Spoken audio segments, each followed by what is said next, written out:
جامعة بشكير الحكومية. تأسست جامعة بشكير الحكومية عام 1909 ميلادي، وهي واحدة من الجامعات الرائدة في الاتحاد الروسي، وتقع في بلاد روسيا مدينة ولاية بشكورتستان وفا. وتعد جامعة بشكير الحكومية اليوم مركزا تعليميا وعلميا كبيرا في الاتحاد الروسي. تضم الجامعة 10 كليات و5 معاهد و4 فروع في جامعة بشكورتستان. تنفذ الجامعة أكثر من 250 برنامجا تعليميا أساسيا. تحتل الجامعة مكانة رائدة في جمهورية بشكورتستان في تدريب المتخصصين في مجال العلوم الرياضية والطبيعية والإنسانية والاجتماعية. تقدم جامعة بشكير الحكومية وفروعها أيضا مساهمة كبيرة في تدريب الموظفين في مجال الهندسة والتكنولوجيا والعلوم التقنية وعلم التربية. يوجد أكثر من 1000 شخص من أعضاء هيئة التدريس و27500 طالب جامعي وطلاب دراسات عليا من 39 دولة، وأكثر من 2000 خريج يمثلون بكرامة اسم جامعة بشكير الحكومية في روسيا وخارج حدودها. في الجامعة يتم إجراء البحث العلمي في 4 مجالات و18 فرعا للعلوم. الجامعة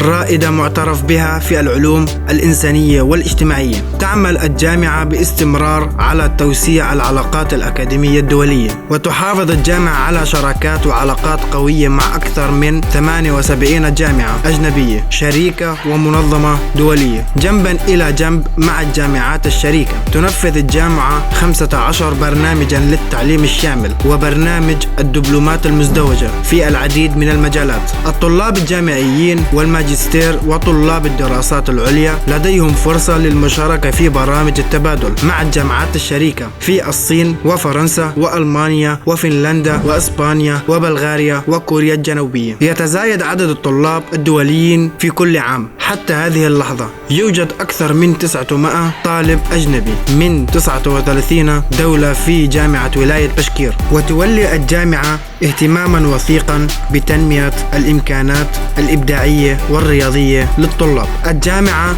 معروفة ليس فقط في جمهورية بشكورتستان لكن أيضا خارج حدودها. تجمع مجموعات الرقص والغناء والمسرحية والنقاش والبحث والرياضة والنوادي العسكرية الوطنية بين الشباب الهادف والموهوبين الذين سيكتبون صفحات جديدة في تاريخ البلاد. جامعة ولاية البشكيرية، الحفاظ على التقاليد والتكنولوجيا وصنع المستقبل المشرق.